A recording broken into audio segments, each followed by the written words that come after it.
I'm going to cover the book of James in minutes. If you struggled understanding the relationship between faith and works, this review of this book will give you the understanding of the relationship between the two. And by the grace of God, you're going to understand this relationship in the time that it takes to watch this video. James chapter 1 is all about enduring trials and temptations with faith and patience. James begins by encouraging his readers to count it all joy when they face trials of various kinds, because these trials produce patience and help us grow in our faith. Remember Revelation chapter 14 and verse 12, here is the patience of the saints. Here are they that keep the commandments of God and the faith of Jesus. He also reminds his readers that if they lack wisdom, they can ask God for it, and he will give it generously. In the second half of chapter 1, James warns against being deceived by temptation and argues that God does not tempt anyone. He says that temptation comes from our own desires, and that if we give in to these desires, it leads to sin and death.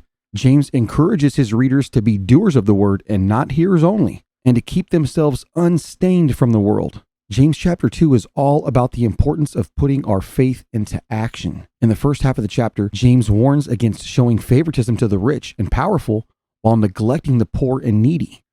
He argues that this kind of partiality is incompatible with true faith, and that we should treat all people with love and respect regardless of their social status. In the second half of chapter 2, James emphasizes the importance of good works as evidence for our faith. He argues that faith without works is dead, and that true faith will always produce good fruit. He gives examples of Abraham and Rahab, who both demonstrated their faith through their actions. James chapter 3 is all about the power of the tongue and the importance of using your words wisely. James begins by warning that those who teach will be judged more strictly.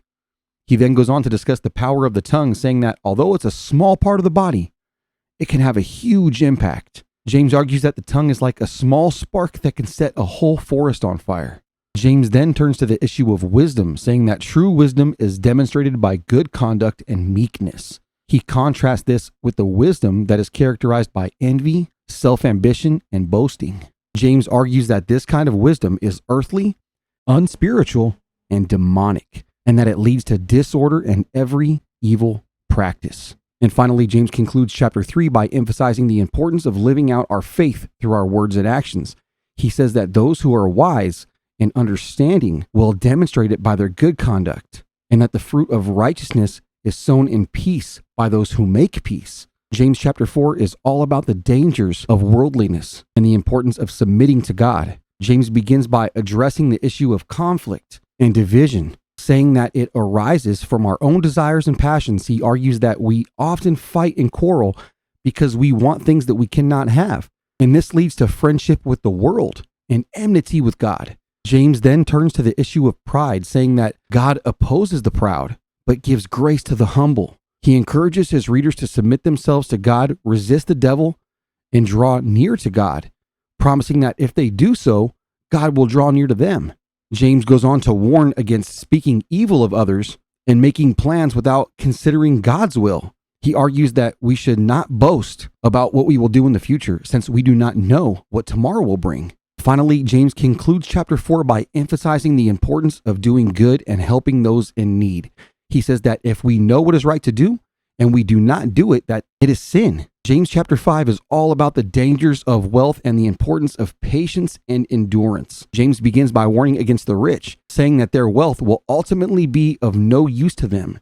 He argues that they have lived in luxury and self-indulgence, and that they have condemned and even killed the righteous. James then turns to the issue of patience and endurance, encouraging his readers to be patient and to strengthen their hearts, since the coming of the Lord is near. He reminds them of the example of the prophets who endured suffering and persecution, and he encourages them to follow their example. James goes on to discuss the importance of prayer, saying that the prayer of a righteous person is powerful and effective. He encourages his readers to confess their sins to one another and to pray for one another, promising that the prayer of a righteous person will be effective in healing and restoring.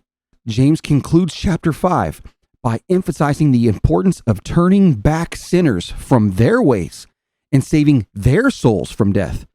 He encourages his readers to do this, saying that those who do so will cover a multitude of sins. My hope is that those hearing this overview will be encouraged to study the book of James prayerfully, understand the relationship between faith and works, and come into a closer relationship with Christ. God bless you, and thank you for watching.